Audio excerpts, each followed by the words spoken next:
বিসমিল্লাহির রহমানির রহিম। আসসালামু আলাইকুম ওয়া রাহমাতুল্লাহ। প্রিয় শিক্ষার্থীরা, আজকের ক্লাসে আমরা 2025 সালের নতুন বইয়ের আলোকে নবম, দশম এবং এসএসসি পরীক্ষার্থীদের জন্য রসায়ন বিজ্ঞানের তৃতীয় অধ্যায়টি নিয়ে আলোচনা করব। তৃতীয় অধ্যায়ের নাম হচ্ছে পদার্থের গঠন, স্ট্রাকচার অফ ম্যাটার। বাকি ক্লাসগুলো করতে চাইলে আমাদের মূল চ্যানেলে চলে আসতে হবে। মূল চ্যানেলে আসার পরে এই যে প্লেলিস্ট অপশনটা রয়েছে, এটাতে ক্লিক করে নিচের দিকে গেলেই তোমরা বাকি ক্লাসগুলো পেয়ে যাবা। আজকের ক্লাসে আমরা 3.5.1 পারমাণবিক সংখ্যা এখান থেকে আলোচনা করব। পারমাণবিক সংখ্যা এর ইংরেজি হচ্ছে অ্যাটমিক নাম্বার। দেখো, পারমাণবিক সংখ্যা এর সংজ্ঞা হচ্ছে কোন মৌলের একটি পরমাণুর নিউক্লিয়াসে উপস্থিত প্রোটনের সংখ্যাকে ওই মৌলের পারমাণবিক সংখ্যা বলা হয়ে থাকে। গত ক্লাসে আমরা জেনেছিলাম যে একটা মৌলকে যদি ভাঙা হয় তাহলে মৌলের ভিতরে কতগুলো স্থায়ী এবং কতগুলো অস্থায়ী এবং কতগুলো কম্পোজিট কণিকা থাকে। তো স্থায়ী কণিকার ভিতরে রয়েছে ইলেকট্রন, প্রোটন এবং নিউট্রন। দেখো, এখানে কেন্দ্রে যে আমরা হলুদ যে অংশটা দেখতে পাচ্ছি এটাকে বলা হয় নিউট্রন, আর যে লাল যে অংশটা দেখতে পাচ্ছি এটাকে বলা হয় প্রোটন। এবং নিউক্লিয়াসের বাইরে প্রোটনের সমান সংখ্যক ইলেকট্রন গুলো থাকে, এরকম ভাবে পরিভ্রমণ করে।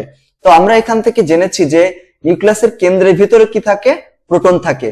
তো একটা নিউক্লিয়াসের কেন্দ্রে মানে কোন একটা মৌলের নিউক্লিয়াসের ভিতরে যে কয়টি প্রোটন থাকে তাকে ওই মৌলের পারমাণবিক সংখ্যা বলা হয়। তাই পারমাণবিক সংখ্যার সংজ্ঞা আমরা এভাবে বলতে পারি, কোন মৌলের একটি পরমাণুর নিউক্লিয়াসে উপস্থিত প্রোটনের সংখ্যাকে ওই মৌলের পারমাণবিক সংখ্যা বলা হয়। বা আমরা সংক্ষেপে এভাবে বলতে পারি, কোন মৌলের প্রোটন সংখ্যাই হচ্ছে পারমাণবিক সংখ্যা। মানে কোন মৌলের কেন্দ্রে যতগুলো প্রোটন সংখ্যা থাকে তাকে ওই মৌলের পারমাণবিক সংখ্যা বলা হয়। কোন পরমাণুর পারমাণবিক সংখ্যা দ্বারা ওই পরমাণুকে চেনা যায়। মানে আমরা যেমন দেখো আমাদের বাবার নাম বলে পরিচয় দিই মানুষের কাছে, যে আমরা বলি আমাদের বাবার নাম অমুক, তাই না? তাহলে আমাদের অন্য লোকেরা আমাদের বুঝতে পারে। তো এরকম একটা পরমাণুকে চেনার জন্য তার পারমাণবিক সংখ্যা প্রয়োজন হয়। তাই বলা হচ্ছে যে পারমাণবিক সংখ্যাই হলো কোন পরমাণুর আসল পরিচয়। যেমন দেখো, তোমার বাবার নাম যখন তোমাকে কেউ জিজ্ঞেস করে তুই কে রে, তখন তুমি কি বলো? যে আমার আব্বুর নাম হচ্ছে এটা, এরকম বলো না? সেরকম ভাবে একটা পরমাণুকে যদি চেনা যায় বা চিনতে হয় তাহলে তার পারমাণবিক সংখ্যা দেখে চেনা যায়। ঠিক আছে? দুইটা মৌলের পারমাণবিক সংখ্যা সেম হয় না, তাই প্রত্যেকটা মৌলের পারমাণবিক সংখ্যা তার স্বকীয়তা বজায় রাখে, মানে স্বতন্ত্রতা বজায় রাখে, তাই না? মানে নিজে তাকেই প্রেজেন্ট করে, মানে অন্য কোনো পরমাণুকে প্রেজেন্ট করে না। তাই বলা হচ্ছে দেখো, পারমাণবিক সংখ্যা বা প্রোটন সংখ্যাকে আমরা কি করি? জেড দ্বারা প্রকাশ করি। কোথাও যদি আমরা জেড লেখা দেখি অথবা আমাদেরকে যদি পারমাণবিক সংখ্যা উপস্থাপন করতে হয় তাহলে আমরা এই বড় হাতের জেড সংখ্যাটি ব্যবহার করব। তো এখানে পারমাণবিক সংখ্যাকে পরমাণু ক্রমাঙ্ক বলা হয়, কখনো কখনো পরমাণু ক্রমাঙ্ক বলা হয়। যেমন দেখো, পরীক্ষা যদি আসে যে পরমাণু ক্রমাঙ্ক কাকে বলা হয়, তো আমি তোমাদেরকে শিখালাম পারমাণবিক সংখ্যা। এই শব্দটা যদি আমি না শিখাতাম তাহলে তোমরা পরীক্ষায় যদি আসতো তাহলে তুমি বলতো আল্লাহ, এত কিছু আমরা পড়লাম, ভাইয়াও আমাদের এত কিছু পড়ালো, কিন্তু এই জিনিসটা তো আমাদের পড়াই নাই। আসলে কিন্তু আমি পড়াচ্ছি, তাই না? এখানে দেখো, যদি পরীক্ষায় কিন্তু আসবে এগুলা, আবার বইয়ে কিন্তু এটা নাই, কিন্তু পরীক্ষায় আসবে। কিন্তু আমাদের জানতে হবে, প্রত্যেকটা বিষয় আমাদের সুন্দর করে নোট করে এভাবে জানতে হবে। তো পরমাণু ক্রমাঙ্ক বলা হয় কাকে? পারমাণবিক সংখ্যাকে। আর একে কি দ্বারা প্রকাশ করা হয়? জেড দ্বারা। দেখো, এখানে কতগুলো বিষয় আমরা শিখে ফেললাম। সেগুলো কি কি বলতো? পারমাণবিক সংখ্যা এর ইংরেজি নাম কি, পারমাণবিক সংখ্যা এর সংজ্ঞা কি, অর্থাৎ কাকে বলা হয়। আর এও জানলাম যে পারমাণবিক সংখ্যা অর্থাৎ প্রোটন সংখ্যাই কোনো পরমাণুর আসল পরিচয়, তাই না? আর পারমাণবিক সংখ্যাকে কি দ্বারা প্রকাশ করা হয়? জেড দ্বারা প্রকাশ করা হয়। আর এর অন্য নাম কি? অন্য নাম হচ্ছে পরমাণু ক্রমাঙ্ক। ওকে, এখন দেখো, উদাহরণ হিসাবে আমরা এভাবে উল্লেখ করতে পারি। উদাহরণ, হাইড্রোজেন মৌলটির পারমাণবিক সংখ্যা হচ্ছে 1। ঠিক আছে? হাইড্রোজেন মৌলটির পারমাণবিক সংখ্যা কত? 1। কার্বনের পারমাণবিক সংখ্যা কত? 6। এভাবে আমরা উদাহরণ উল্লেখ করতে পারি। যেমন দেখো, তোমাদের পরীক্ষায় এভাবে আসতে পারে যে অক্সিজেনের পারমাণবিক সংখ্যা 8 বলতে কি বোঝায়, বা 8 বলতে তুমি কি বোঝো, এরকম আসতে পারে। ঠিক আছে? তাহলে আসলে কিভাবে লিখবা? কোন মৌলের পরমাণুর নিউক্লিয়াসে বিদ্যমান প্রোটন সংখ্যাকে ওই মৌলের পারমাণবিক সংখ্যা বলে। এটা তো আমরা সংজ্ঞায় জানি যে পারমাণবিক সংখ্যা কাকে বলা হয়। তাহলে তুমি প্রথমে এটা লিখবা যে আমরা জানি কোন মৌলের পরমাণুর নিউক্লিয়াসে যতগুলো প্রোটন সংখ্যা থাকে তাকে ওই মৌলের পারমাণবিক সংখ্যা বলা হয়। তাহলে এখানে অক্সিজেনের পারমাণবিক সংখ্যা 8 মানে হচ্ছে অক্সিজেনের কেন্দ্রে অর্থাৎ অক্সিজেনের পরমাণুর নিউক্লিয়াসে 8টা প্রোটন আছে। এটা বললেই কিন্তু তুমি পুরোপুরি মার্ক পাবা। তারপরে দেখো এখানে আমি আরো কতগুলো বিষয় উল্লেখ করেছি তোমাকে বোঝানোর জন্য। যেমন দেখো পারমাণবিক সংখ্যার সাহায্যে মৌলের প্রোটন সংখ্যা এবং ইলেকট্রন সংখ্যা সম্পর্কে জানা যায়। তো ইলেকট্রন সংখ্যা কি, এটা পরবর্তী ক্লাসে আমরা বিস্তারিতভাবে আলোচনা করব, কিভাবে কোনো মৌলের থেকে অথবা কোনো মৌলের আয়ন থেকে অথবা কোনো যৌগমূলক থেকে ইলেকট্রন সংখ্যা বের করা যায়, এগুলো আমরা পরবর্তী ক্লাসে ইনশাআল্লাহ আলোচনা করব। ঠিক আছে, এখন দেখো এতটুকু তুমি জেনে রাখো যে স্বাভাবিক অবস্থায় কোনো মৌল যদি ইলেকট্রন এখনো মনে করো দিই নাই বা কারো কাছ থেকে ইলেকট্রন নিয়ে নাই, অর্থাৎ ইলেকট্রন গ্রহণ বা বর্জন যদি না করে, ওই অবস্থায় প্রোটন সংখ্যাও যা থাকে ইলেকট্রন সংখ্যাও সেম থাকে, মানে যতগুলো প্রোটন সংখ্যা থাকে ততগুলোই ইলেকট্রন সংখ্যা থাকে। সুতরাং অক্সিজেনের পারমাণবিক সংখ্যা 8 বলতে বোঝায় অক্সিজেনের একটি পরমাণুতে 8টি প্রোটন আছে, মানে অক্সিজেন পরমাণুর যে নিউক্লিয়াসের ভিতরে 8টি প্রোটন আছে। একটি পরমাণুতে যেহেতু প্রোটন আর ইলেকট্রনের সংখ্যা সমান, তাই অক্সিজেনের একটি পরমাণুতে 8টি কি রয়েছে বলতো, ইলেকট্রন রয়েছে। তো পরীক্ষা যদি আসে তো এভাবে যদি তুমি না লিখতে চাও তাহলে এভাবে লিখতে পারো, যেমনটা আমরা দেখো ম্যাগনেসিয়ামের পারমাণবিক সংখ্যা 12 বলতে কি বুঝো, এই উত্তরটা যেভাবে আমরা লিখেছি তুমি চাইলে এভাবেই সংক্ষেপে উল্লেখ করতে পারো। যেমন দেখো উত্তর, কোন মৌলের পরমাণুর নিউক্লিয়াসে উপস্থিত প্রোটনের সংখ্যাকে ওই মৌলের পারমাণবিক সংখ্যা বলা হয়। এটা তো আমরা জানি, আমরা তো সংজ্ঞা থেকে এটাই শিখেছি যে কোন মৌলের পরমাণুর নিউক্লিয়াসে উপস্থিত প্রোটন সংখ্যাকে ওই মৌলের পারমাণবিক সংখ্যা বলা হয়। ম্যাগনেসিয়ামের পারমাণবিক সংখ্যা 8 বলতে বোঝায় ম্যাগনেসিয়ামের একটি পরমাণুর নিউক্লিয়াসে 12টি প্রোটন আছে, সেম। এভাবে যেই আসুক না কেন, যে সংজ্ঞা আসুক না কেন, তোমাকে এখানে আমি ম্যাগনেসিয়ামেরটা দেখাইছি, এখন এই ম্যাগনেসিয়ামেরটা না এসে পরীক্ষায় মনে করো অক্সিজেনেরটা আসতে পারে, সোডিয়ামেরটা আসতে পারে, সালফারেরটা আসতে পারে, যা ইচ্ছা তাই আসুক, তোমরা হুবহু এতটুকু লিখে দিবা। তবে দেখো এখানে ম্যাগনেসিয়ামের জায়গায় যে মৌলটা আসবে এখানে সেই মৌলটার প্রতীক লিখে দিবা, এখানে ওই মৌলের পারমাণবিক সংখ্যাটা এখানে উল্লেখ করবা, আর এখানে ওই মৌলের কি করবা বলতো, প্রতীক লিখে দিবা, আর সবকিছু সেম থাকবে। মানে এই 4টা জায়গায় শুধুমাত্র পরিবর্তন করবা। কি লিখবা বলতো, যে মৌলের কথা বলবে ওই মৌলের নাম, মানে ম্যাগনেসিয়ামের জায়গায় ওই মৌলের নাম লিখবা, আর এই সংখ্যাটা যেখানে যেখানে লিখেছি ওইখানে কি করবা, যে মৌলের পারমাণবিক সংখ্যা যত এখানে সেই সংখ্যাটা দিয়ে দিবা।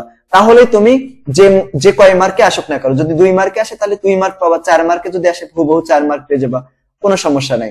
এখন দেখো এখানে আমাদের আরো একটা প্রশ্ন এসেছে বা দিয়েছি, সেটা হচ্ছে নাইট্রোজেন পরমাণুর আসল পরিচয় তার পারমাণবিক সংখ্যা ব্যাখ্যা করো, এরকম একটা প্রশ্ন আসছে। আচ্ছা, এটা কি শুধুমাত্র নাইট্রোজেন পরমাণুর আসল পরিচয় তার পারমাণবিক সংখ্যা? না, যে কোনো পরমাণুর পারমাণবিক সংখ্যাই হচ্ছে তার আসল পরিচয়। যেমন দেখো আমাদের সবার পরিচয় হচ্ছে আমরা আমাদের পিতার ছেলে, তাই না, বা হচ্ছে মেয়ে বা সন্তান, এরকম বলি। তো আমাদের পিতা কি 3-4 জন হতে পারে? না, হতে পারে না, একজনই হবে। তাহলে প্রত্যেকটা পরমাণুর পারমাণবিক সংখ্যা তার স্বকীয়তা বজায় রাখে, মানে স্বতন্ত্রতা বজায় রাখে। সবার কিন্তু মানে একটা মৌলের পারমাণবিক সংখ্যা যা হবে অন্য মৌলের পারমাণবিক সংখ্যা সেম হতে পারে না, মানে 2 জন পরমাণুর কি হতে পারে না, পারমাণবিক সংখ্যা সেম হতে পারে না, তাই না, এরকম। যেমন করে আমাদের 2 জন পিতা হতে পারে না, এরকম। তো দেখো নাইট্রোজেন পরমাণুর আসল পরিচয় তার পারমাণবিক সংখ্যা, এটাকে ব্যাখ্যা করতে হবে। ঠিক আছে, উত্তর হচ্ছে নাইট্রোজেন পরমাণুর আসল পরিচয় তার পারমাণবিক সংখ্যা, উক্তিটি যথার্থ। পরীক্ষায় যদি আসে যে নাইট্রোজেন পরমাণুর আসল পরিচয় তার পারমাণবিক সংখ্যা, এর ব্যাখ্যা করো বা হচ্ছে যথার্থতা বিশ্লেষণ করো, তাহলে তুমি বলবা এটা হচ্ছে যথার্থ। শুধু নাইট্রোজেনই না, যে কোনো মৌলের প্রকৃত পরিচয় তার পারমাণবিক সংখ্যা, অর্থাৎ তার প্রোটন সংখ্যা। পারমাণবিক সংখ্যাটাই তো প্রোটন সংখ্যা, মানে কোনো পরমাণুর নিউক্লিয়াসে যে কয়টা প্রোটন সংখ্যা থাকে ওটাই তো তার পারমাণবিক সংখ্যা, এটাই আমরা জানি। তার জন্য এইভাবে লেখা হয়েছে যে দেখো শুধু নাইট্রোজেনই না, যে কোনো মৌলের প্রকৃত পরিচয় তার পারমাণবিক সংখ্যা, অর্থাৎ তার প্রোটন সংখ্যা। এখন দেখো নাইট্রোজেন পরমাণুর নিউক্লিয়াসে 7টি প্রোটন আছে। কয়টা প্রোটন? 7টি প্রোটন। তাই নাইট্রোজেনের পারমাণবিক সংখ্যা হচ্ছে 7। আমরা যদি এটা ইলেকট্রন বিন্যাস দেখাতে চাই তাহলে দেখাতে পারি, না দেখাইলেও কোনো সমস্যা নাই। নাইট্রোজেন ইলেকট্রন বিন্যাস হচ্ছে 1s2 2s2 2p3। দেখো এখানে ইলেকট্রন বিন্যাস সম্পর্কে কিন্তু পরবর্তী ক্লাসে আমরা বিস্তারিতভাবে আলোচনা করব, আর এই অধ্যায়েও আলোচনা করব, এই অধ্যায়েও বিস্তারিতভাবে আমরা আলোচনা করব। মানে এই অধ্যায়েও ইলেকট্রন বিন্যাস আমাদের লাগবে, পরবর্তী যে অধ্যায় রয়েছে সেই অধ্যায়েও কিন্তু আমাদের ইলেকট্রন বিন্যাস লাগবে। তো দেখো এখানে 1s2 দুইটা অরবিটাল, মানে s অরবিটালে 2টা ইলেকট্রন থাকে, তাই এখানে 1s2 দিলাম, তার মোট ইলেকট্রন কয়টা? 7টা। তারপর এখানে 2s2 দিলাম, তাহলে মোট 4টা দেওয়া হলো। আর p তে সর্বোচ্চ 6টা থাকতে পারে, কিন্তু আমাদের অবশিষ্ট 3টা আছে তাই 3টা দিয়ে দিলাম এখানে। এরপর দেখো এখানে পারমাণবিক সংখ্যা সাত বিশিষ্ট শুধু একটি মৌল সম্ভব, তা হলো নাইট্রোজেন। প্রত্যেকটা মৌলের পারমাণবিক সংখ্যা কি বললাম, তার স্বকীয়তা বজায় রাখে, অর্থাৎ তার স্বতন্ত্রতা প্রকাশ করে। এজন্য দেখো এখানে বলছে পারমাণবিক সংখ্যা পরমাণুর স্বকীয়তা বজায় রাখে বা প্রকাশ করে। একই পারমাণবিক সংখ্যা বিশিষ্ট একাধিক ভিন্ন মৌল সম্ভব নয়, তাই বলা যায় নাইট্রোজেন পরমাণুর আসল পরিচয় তার পারমাণবিক সংখ্যা। এখানে কি প্রশ্নটা শুধুমাত্র নাইট্রোজেনের ক্ষেত্রে প্রযোজ্য? তুমি বলবা নাইট্রোজেনের ক্ষেত্রে প্রযোজ্য না, যে কোনো মৌলের ক্ষেত্রেই কিন্তু কথাটা প্রযোজ্য। তো যে কোনো মৌলের ক্ষেত্রে আসুক না কেন, ওই উত্তর কিন্তু সেম ভাবেই লিখতে হবে, বুঝছো? তবে ওখানে পারমাণবিক সংখ্যার জায়গায় ওই পারমাণবিক সংখ্যাটা উল্লেখ করবা এবং ওই মৌলের নামের ক্ষেত্রে ওই মৌলটারই নাম দিয়ে দিবা, ঠিক আছে না? আবার দেখো অনেক সময় কি পরীক্ষায় কোনো মৌলের নাম উল্লেখ না করেই বলে কি যে দেখাও যে পরমাণুর আসল পরিচয় তার পারমাণবিক সংখ্যা, অথবা বলে যে পরমাণুর আসল পরিচয় তার পারমাণবিক সংখ্যা, এটা ব্যাখ্যা করো। তো তুমি সেম ভাবেই ব্যাখ্যা করবা, সেখানে চাইলে কারো কোনো পরমাণুর নাম উল্লেখ করতে পারো, অথবা চাইলে কোনো পরমাণুর কথা উল্লেখ করতে পারো বা না পারো, কোনো সমস্যা নেই, যে কোনো ভাবে অ্যান্সার করতে পারো। তো এরপরে আমরা আলোচনা করব হচ্ছে 3.5.2 ভর সংখ্যা। ভর সংখ্যা ইংরেজি কি? মাস নাম্বার। কি বললাম? মাস নাম্বার। তাহলে ভর সংখ্যা কাকে বলা হয়? ভর সংখ্যা হচ্ছে কোনো মৌলের একটি পরমাণুর নিউক্লিয়াসের মধ্যে অবস্থিত বা হচ্ছে উপস্থিত প্রোটন এবং নিউট্রনের মোট সংখ্যাকে ওই মৌলের বা পরমাণুর কি বলা হয়? ভর সংখ্যা বলা হয়। তো ভর সংখ্যা বা শুধুমাত্র ভরও বলা হয়, মানে যদি বলে পারমাণবিক ভর অথবা পারমাণবিক ভর সংখ্যা, তো বললে একই জিনিসকেই নির্দেশ করা হয়। তো এর আরেকটা নাম আছে, সেটা কি বলতো? নিউক্লিয়ন সংখ্যা। কি বললাম? নিউক্লিয়ন সংখ্যা। কেন নিউক্লিয়ন সংখ্যা বলা হচ্ছে? আমরা এই চিত্রটাই আবার ফিরে আসলাম। এখানে দেখো আমরা কিন্তু এই চিত্রটা থেকে গত ক্লাসে আলোচনা করেছিলাম, একটু আগেও কিন্তু আমরা এটা দেখলাম, আবার আমাদের দেখার প্রয়োজন আছে এখানে। যেমন দেখো এখানে এই যে অংশটা দেখতে পাচ্ছি, এটা হচ্ছে এই পরমাণুটার নিউক্লিয়াস। এই নিউক্লিয়াসের ভিতরে কি কি আছে দেখো, এই যে লাল লাল যেটা, এটা হচ্ছে প্রোটন, এবং হলুদ রঙের যেটা, এটা হচ্ছে নিউট্রন আছে। তো এখানে এই যে পুরো নিউক্লিয়াস গঠিত হয়েছে কি দ্বারা বলতো? প্রোটন এবং নিউট্রন দ্বারা। এজন্য পারমাণবিক ভর বলতে আমরা এই প্রোটন এবং নিউট্রন এর যোগফলকে বুঝি। মানে এখানে যতগুলো প্রোটন থাকে, মনে করো এখানে 11টা প্রোটন আছে আর নিউট্রন আছে মনে করো 12টা, যোগ করলে কত হয়? 23। এই যে এই মৌলটার পারমাণবিক ভর হবে এই 23, মানে যতগুলো প্রোটন আছে এবং যতগুলো নিউট্রন আছে সবগুলোকে যোগ করলে যে সংখ্যাটা আমরা পাবো, যে মানটা পাবো, ওটাকেই ওই মৌলের পারমাণবিক ভর বলা হয়। ক্লিয়ার না? ধারণা তো ক্লিয়ার, তাই না? তাহলে কি বললাম? কোন মৌলের কেন্দ্রে অর্থাৎ নিউক্লিয়াসে যতগুলো প্রোটন থাকে এবং যতগুলো নিউট্রন থাকে তাদের যোগফলকে বলা হয় ভর সংখ্যা। যেহেতু এই পুরাটা প্রোটন তো আর পরমাণুর নিউক্লিয়াসের বাইরে তো থাকে না, নিউট্রনও পরমাণুর নিউক্লিয়াসের বাইরে থাকে না, যেহেতু পুরাটাই নিউট্রনের ভিতরেই থাকে, মানে নিউক্লিয়াসের ভিতরেই থাকে, এর জন্য এটাকে নিউক্লিয়ন সংখ্যাও বলা হয়। যেহেতু নিউক্লিয়াসের ভিতরে থাকে তাই নিউক্লিয়ন সংখ্যা বলা হয় এটাকে। এখন কথা হচ্ছে এখানে প্রোটন থাকে, নিউট্রনও কেন এখানেই থাকতে হবে? কারণ হচ্ছে দেখো এখানে যে প্রোটন গুলো থাকে, মনে করো 4টা প্রোটন আছে কেন্দ্রের ভিতরে। কয়টা প্রোটন? 4টা প্রোটন। এই প্রত্যেকটা প্রোটন কিন্তু ধনাত্মক চার্জ বিশিষ্ট। কিরকম চার্জ বিশিষ্ট? ধনাত্মক চার্জ বিশিষ্ট। তো আমরা তো জানি ধনাত্মক চার্জ একটা আরেকটাকে কি করে? বিকর্ষণ করে, মানে সমধর্মী চার্জ পরস্পরকে বিকর্ষণ করে দেয়, মানে সরিয়ে দেয়, তাই না? একজন আরেকজনকে কি করে? আকর্ষণ করে না, বিকর্ষণ করে দেয়, সরায় দেয়। তো যদি এখানে সমধর্মী চার্জ প্রোটন পরস্পরকে সরাই দেয়, তাহলে কেন্দ্রটা গঠিত তো হতে পারবে না, তাই না? নিউক্লিয়াস গঠিত হতে পারবে না।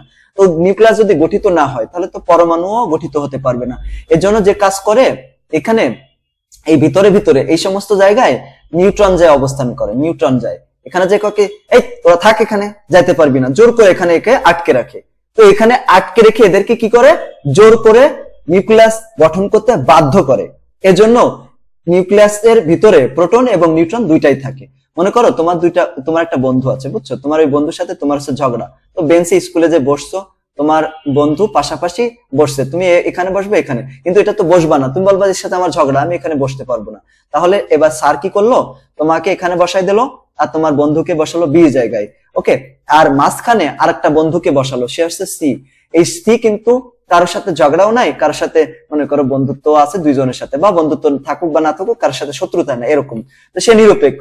তো এখন যদি মাঝখানে সে থাকে আর তোমরা দুইজন দুই পাশে বসে থাকবা, তাহলে তো কোনো সমস্যা নেই। এবার বলবো ঠিক আছে, ওর সাথে আমার শরীরে কোনো মিশতেছে না, সমস্যা নেই, বসতেই পারি, এরকম বিষয়টা। তো এখানে দেখো, এখানে প্রোটন আছে, এখানে প্রোটন আছে, মাঝখানে কি থাকে? নিউট্রন থাকে। এরা এদেরকে সেপারেট করে রাখে অথবা জোর করে এদেরকে ধরে রাখে যে তোরা বিকর্ষণ করতে পারবি না, মারামারি করতে পারবি না, এখানে মারামারি করাই যাবে না, ওরা জোর করে এখানে ধরে রাখে, বুঝছো? এরা থাকতে চাবে না, এই যে নিউট্রন গুলো জোর করে করে এদেরকে ধরে রাখে, ঘাড় ধরে ধরে রাখে, একদম মনে করো ইসের মতো, বন্দুক নিয়ে এদেরকে ধরে রাখার মতো, বুঝছো? এরকম। তাহলে দেখো আমরা এখান থেকে বুঝলাম কি বুঝলাম, এখানে বুঝলাম যে কোনো মৌলের পরমাণুর নিউক্লিয়াসের ভিতরে প্রোটন থাকে এবং নিউট্রন থাকে। যেহেতু নিউট্রন এবং প্রোটন থাকে কোথায়? নিউক্লিয়াসের ভিতরে, আর ওই নিউক্লিয়াসের ভরটাই হচ্ছে পারমাণবিক ভর, তাই না? পারমাণবিক ভর বা পারমাণবিক ভর সংখ্যা। এর জন্য যেহেতু নিউক্লিয়াসের ভর, এর জন্য এটাকে নিউক্লিয়ন সংখ্যাও বলা হয়। তো আমরা আবার আগের জায়গায় চলে আসলাম, এটাকে কি বলা হয় দেখো? পারমাণবিক সংখ্যা, ভর সংখ্যা অথবা নিউক্লিয়ন সংখ্যাও বলা হয়। এটাকে কি দ্বারা প্রকাশ করা হয়? জেড দ্বারা প্রকাশ করা হয়, জেড জেড। অর্থাৎ পারমাণবিক সংখ্যা ভর সংখ্যা সমান প্রোটন সংখ্যা মানে পি এবং নিউট্রন সংখ্যা এন। বুঝতে পেরেছো তো? আমাদের এই সূত্রটা কিন্তু কাজে লাগবে। এ সমান কি হচ্ছে দেখো? প্রোটন সংখ্যা পি এবং নিউট্রন সংখ্যা এন হচ্ছে, ঠিক আছে? এরকম। এরপর দেখো ভর সংখ্যা, নিউট্রন সংখ্যা এবং পারমাণবিক সংখ্যার মধ্যে সম্পর্ক। What is the relation between এবং ভর সংখ্যা, নিউট্রন সংখ্যা, পারমাণবিক সংখ্যা, তাই না? এগুলোর ভিতরে তো mass number, neutron number and atomic number, এদের মধ্যে কি সম্পর্ক? তো দেখো এখানে কোন মৌলের পরমাণুতে যদি পি সংখ্যক প্রোটন, এন সংখ্যক নিউট্রন থাকে, তাহলে ভর সংখ্যা কত হবে? ভর সংখ্যা হবে প্রোটন সংখ্যা যোগ নিউট্রন সংখ্যা, মানে পি যোগ এন। তো নিউট্রন সংখ্যাটাই তো পারমাণবিক সংখ্যা, তাই না? তার জন্য এখানে পারমাণবিক সংখ্যা লেখা হয়েছে, মানে প্রোটন সংখ্যার পরিবর্তে এখানে জেড লেখা হয়েছে। কেন? কারণ প্রোটন সংখ্যা যা, সেটাই হচ্ছে পারমাণবিক সংখ্যা। আমরা একটু আগেই তো আলোচনা করলাম পারমাণবিক সংখ্যা কাকে বলা হয়। কোন মৌলের নিউক্লিয়াসের যতগুলো প্রোটন সংখ্যা থাকে, ওটাই তো তার পারমাণবিক সংখ্যা। এজন্য আমরা লিখতে পারি এ সমান কত? জেড যোগ এন। দেখো এখানে কি লিখতে পারি? এ সমান জেড যোগ এন লিখতে পারি, মানে পারমাণবিক ভর সংখ্যা হচ্ছে পারমাণবিক সংখ্যা যোগ নিউট্রন সংখ্যা। এখন পরীক্ষায় তোমাকে যদি বলে যে ভর সংখ্যা দিয়ে দিল এবং নিউট্রন সংখ্যা দিয়ে দিল, তোমাকে বললো পারমাণবিক সংখ্যা বের করো, তাহলে আমরা কি করব? এটাকে দেখো এইভাবে নিয়ে আসতে পারি, জেড প্লাস এন সমান কি লিখতে পারি? এ লিখতে পারি। বা এখান থেকে যদি আমরা জেড সমান কি লিখতে পারি? দেখো এ মাইনাস এন লিখতে পারি। যদি তোমাকে পারমাণবিক সংখ্যা বের করতে বলে, তাহলে ভর সংখ্যা থেকে নিউট্রন সংখ্যাটাকে বিয়োগ করতে হবে। আবার যদি এরকম হয় যে নিউট্রন সংখ্যা বের করতে বলেছে, তাহলে কি করতে হবে? ভর সংখ্যা থেকে ওই যে প্রোটন সংখ্যাটা বিয়োগ করে দেব বা পারমাণবিক সংখ্যাটাকে বিয়োগ করে দেব, তাহলেই আমরা এই মানগুলো বের করতে পারবো। যেটাই আসুক না কেন এভাবেই আমরা করব। যেমন দেখো তোমাকে যদি বলা হয় যে অক্সিজেনের পারমাণবিক সংখ্যা 8 এবং নিউট্রন সংখ্যা 8 হলে ভর সংখ্যা কত হবে, তাহলে তুমি কিভাবে করবা? এভাবে করবা সমাধান। আমরা জানি ভর সংখ্যা হচ্ছে পারমাণবিক সংখ্যা যোগ নিউট্রন সংখ্যা, ঠিক আছে না? এটা তো আমরা জানি। শিক্ষার্থীরা, তোমরা যারা নবম এবং দশম শ্রেণীতে রয়েছে বিজ্ঞান বিভাগে, তাদের জন্য আমাদের একটা কোর্স চালু করা হয়েছে, অনলাইন কোর্স। এটা ক্লাস হয়, অলরেডি শুরু হয়ে গেছে আলহামদুলিল্লাহ, অনেকেই ভর্তি হয়ে গিয়েছে। আর আমাদের ক্লাসটা হয় হচ্ছে ফেসবুক প্রাইভেট গ্রুপে। তোমরা যদি কেউ ভর্তি হতে চাও তাহলে ভর্তি হতে পারো। তো দেখো এখানে মাসিক মানে প্রত্যেক মাসে মাত্র 550 টাকায় তোমরা 5টা সাবজেক্ট পড়তে পারবা। 5টা সাবজেক্ট কি কি? পদার্থবিজ্ঞান, রসায়ন বিজ্ঞান, জীববিজ্ঞান, সাধারণ গণিত এবং উচ্চতর গণিত। আমাদের এই পুরা বছর জুড়েই কিন্তু এই কোর্সটা চালু থাকবে, তোমরা যে কোনো সময় ভর্তি হতে পারবা। আজ এখনই ভর্তি হয়ে যাও তাহলে ভালো হবে। প্রতিদিন 2টা করে ক্লাস নিই আমরা, প্রত্যেকদিন 2টা করে ক্লাস নিই, প্রতিদিনই ক্লাস নিই, মানে সপ্তাহে 7 দিনই ক্লাস নিই। আবার পরীক্ষাও দেওয়ার সিস্টেম আছে, মাঝে মাঝে আমরা এখানে জুম অ্যাপস এর মাধ্যমে ক্লাস নিই। তো যদি কেউ ভর্তি হতে চাও তাহলে এই যে আমাদের দেওয়া নাম্বার 01620103495 এই নাম্বারটিতে যোগাযোগ করতে পারো। আর যদি কেউ ঢাকায় আমাদের কোচিং আছে, অফলাইন কোচিং, যদি কেউ ভর্তি হতে চাও তাহলে এখানে সরাসরি ভর্তি হতে পারো। আমাদের ঠিকানা আছে ম70 পশ্চিম মেরুলবাড্ডা, ঢাকা 1212। এই যে ব্র্যাক ইউনিভার্সিটি আছে না মেরুলবাড্ডাতে, ওই ব্র্যাক ইউনিভার্সিটির পাশেই আমাদের কোচিংটা রয়েছে। যদি কেউ ভর্তি হতে চাও সরাসরি এখানে এসে ভর্তি হতে পারো। তো যেটা আমরা করতেছিলাম, ভর সংখ্যা সমান কত? পারমাণবিক সংখ্যা যোগ নিউট্রন সংখ্যা। তো পারমাণবিক সংখ্যা কত? এখানে দেখো এই যে 8, আবার নিউট্রন সংখ্যা কত? 8 আর 8 যোগ করলে কত হয়? 16 হয়ে যায়। এভাবে আমাদের পরীক্ষা যদি আসে ঠিক এভাবেই তোমরা লিখে দিবা। এরপর দেখো তোমাকে যদি প্রশ্ন করে সোডিয়ামের পারমাণবিক সংখ্যা 11 এবং পারমাণবিক ভর হচ্ছে 23 বলে নিউট্রন সংখ্যা কত তাই বের করো। তো আমরা জানি ভর সংখ্যা সমান কত? পারমাণবিক সংখ্যা যোগ নিউট্রন সংখ্যা, এবং নিউট্রন সংখ্যা সমান কত? পারমাণবিক ভর বিয়োগ পারমাণবিক সংখ্যা। তো পারমাণবিক ভর কত? এখানে পারমাণবিক ভর দেখো 23, এই দেখো 23, 23 না, এটা হচ্ছে পারমাণবিক সংখ্যা, এই যে হচ্ছে 23 হচ্ছে ভর সংখ্যা। তো এই 23 থেকে 11 বিয়োগ করে দেবো, 23 থেকে 11 বিয়োগ করলে কত হয়? 12 হয়। এটাই হচ্ছে নিউট্রন সংখ্যা। তো এইভাবে নিউট্রন সংখ্যা বলুক, প্রোটন সংখ্যা বলুক, বা হচ্ছে ভর সংখ্যা বলুক, যেভাবেই বলুক না কেন, যদি পরীক্ষা আসে এভাবে তোমরা উত্তরটা করে ফেলবা। এরপরে আমাদের জন্য মোস্ট ইম্পর্টেন্ট যেটা আমাদের লাগবেই লাগবে, রসায়ন পড়তে হলেই লাগবে, বা অন্যান্য সাবজেক্টও আমাদের এটা অনেক সময় লাগে, পদার্থবিজ্ঞানেও লাগে। ওকে, সেটা কি? প্রথম 30টি মৌলের নাম, পারমাণবিক সংখ্যা, প্রতীক, পারমাণবিক ভর এবং যোজনী। এটার একটা চার্ট আমি এখানে দিয়েছি। তোমরা যেটা করবা, এটা সুন্দর করে তোমাদের যে পুরাতন ক্যালেন্ডার আছে, তাই না, ওই পুরাতন ক্যালেন্ডারে পিছনে মানে সাদা অংশে, অথবা ওই টাইপের যে কাগজ আছে তোমরা বাজারে কিনতে পারবা, আর্ট পেপার যেটাকে বলি, তাই না, বড় একটা কিনে ওর পেছনে 30টা মৌল সুন্দর করে আমি যেভাবে লিখেছি এখানে এভাবে তালিকা করে লিখবা। লিখার পরে তোমার যে টেবিল, পড়া যে টেবিলের সামনে সুন্দর করে আঠা দিয়ে লাগাই দিবা, অথবা তোমাদের বোথ সাইড টেপ পাওয়া যায়, ওইটা দিয়ে লাগিয়ে দিবা। দেখতে সুন্দর দেখা যাবে। এবং প্রত্যেকদিন যখন পড়তে বসবা একবার দেখবা, আবার যখন রাত্রে ঘুমাইতে যাবে একবার দেখবা। দেখতে দেখতে দেখো 1 সপ্তাহের ভিতরে এটা মুখস্থ হয়ে যাবে ইনশাল্লাহ। তোমাদের হয়তো বা অলরেডি অনেকেরই আছে, আমি জানি, তারপর যাদের নাই তারা এটা করতে পারো। তো দেখো এখানে আমরা কি করব, মৌলের নাম দেব। মৌলের নাম রয়েছে হাইড্রোজেন, হাইড্রোজেনের প্রতীক হচ্ছে H, পারমাণবিক সংখ্যা হচ্ছে 1। তোমরা এই পারমাণবিক সংখ্যাগুলো 1 থেকে 30 পর্যন্ত সিরিয়ালি মুখস্থ করবা। আর পারমাণবিক ভর মানে আপেক্ষিক পারমাণবিক যে ভর, এটা তোমাদের মুখস্থ করা লাগবে 30 পর্যন্ত লাগবে, ঠিক আছে। তো এটা তোমরা যেটা করবা, আমি তোমাদের 1 থেকে 20 পর্যন্ত মৌল কিভাবে বের করতে হয় পারমাণবিক ভর, এটা তোমাদের শিখিয়ে দেব। সবচেয়ে ইম্পর্টেন্ট হচ্ছে 1 থেকে 20 পর্যন্ত, তারপরে 20 থেকে 30 পর্যন্ত এটা আমাদের লাগে, কিন্তু সবচেয়ে বেশি ইম্পর্টেন্ট হচ্ছে 20 পর্যন্ত। এটা আমাদের অনেক বেশি গুরুত্বপূর্ণ, অনেক বেশি কাজে লাগে। আর এরপর যেগুলো আছে সেগুলো লাগে, তবে আমাদের 20 পর্যন্ত মাস্ট মুখস্থ রাখতেই হবে, ঠিক আছে। যদি তুমি এখানে রসায়ন বিজ্ঞানে ভালো করতে চাও, পদার্থ বিজ্ঞানেও আছে এগুলা, তাহলে এটা লাগবে। তা এই জন্য যেটা করবা, দেখো এটা মুখস্থ করবা, পারমাণবিক ভর আর পারমাণবিক সংখ্যা, আর এই পাশে রয়েছে যোজনী। তো যোজনীও কিন্তু আমরা বের করতে পারি। আর যারা প্রথম ক্লাসের অধ্যায়গুলো মানে প্রথম অধ্যায়ের ক্লাসগুলো পড়েছো, তারা জানো যে কিভাবে যোজনী বের করতে হয়। সামনে তো যোজনী বের করার সিস্টেম আছে, এর পরের অধ্যায় সেগুলো আমি দেখাবো, কোনো সমস্যা নেই ইনশাল্লাহ বেঁচে থাকলে। যেমন দেখো হাইড্রোজেনের প্রতীক হচ্ছে H, পারমাণবিক সংখ্যা কত? 1। এই পারমাণবিক ভরটা আমি বের করার সিস্টেম শিখাই দিচ্ছি একটু পরে, আর আগে চার্টটা একটু দেখে নি।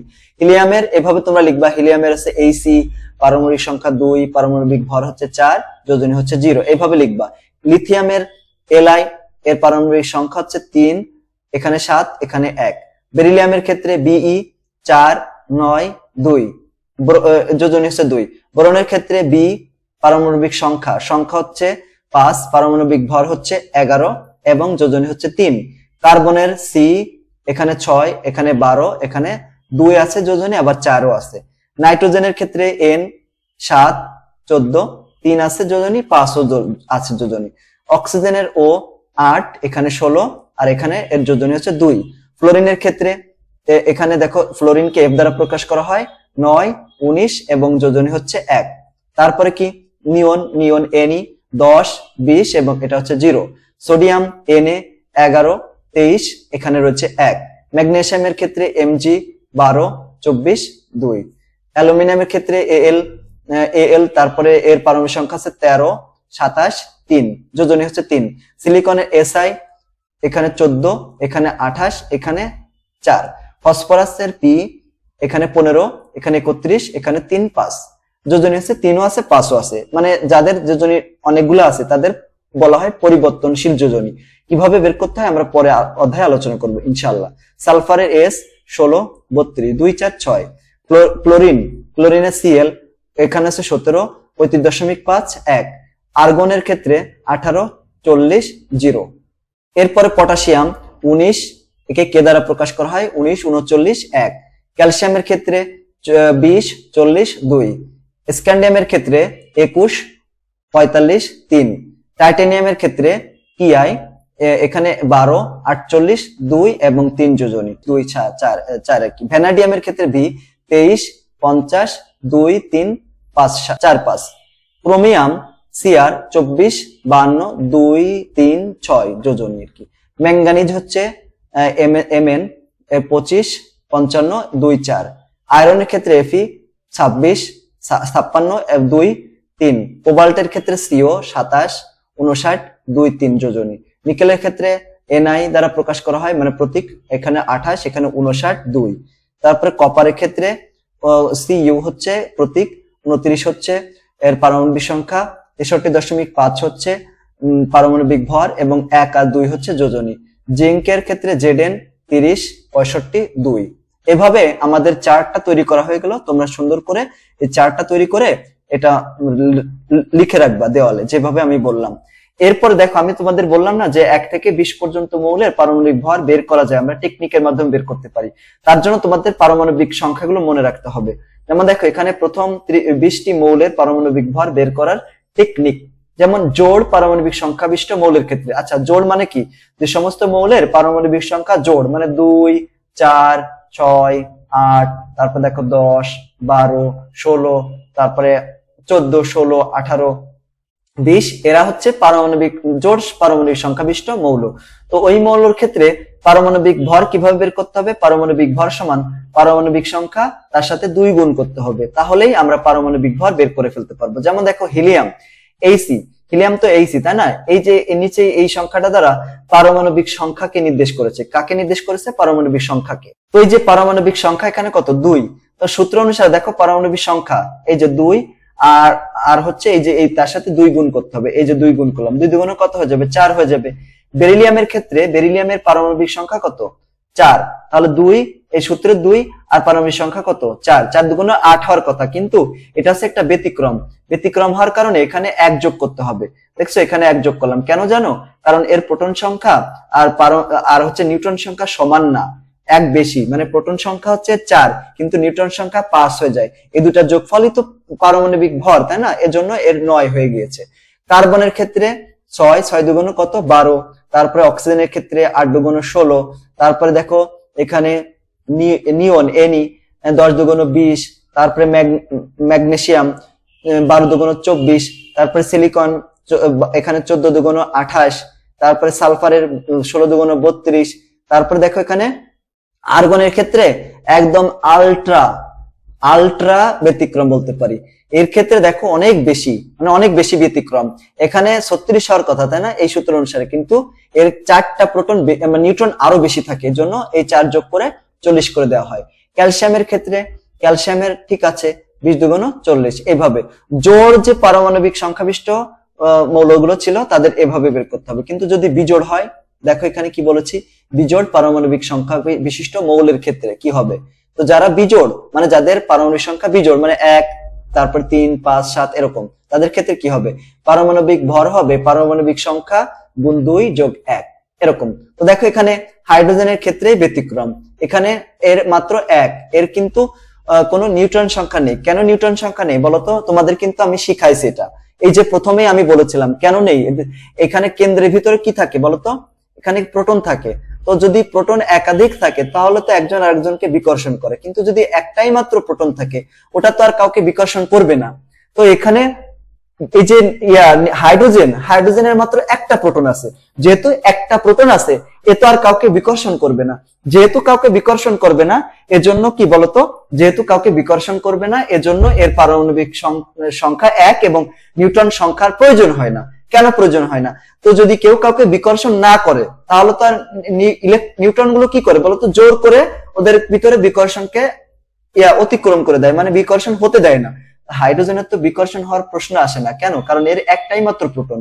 এটা তো সমধর্মী চার্জ পরস্পরকে বিকর্ষণ করে, ঠিক আছে, কিন্তু মাত্র একটাই যদি প্রোটন থাকে, কেন্দ্রে আর কোনো প্রোটন নাই, একটাই আছে, তাহলে ও আর কাকে বিকর্ষণ করবে? এজন্য এর প্রোটনের প্রয়োজন হয় না।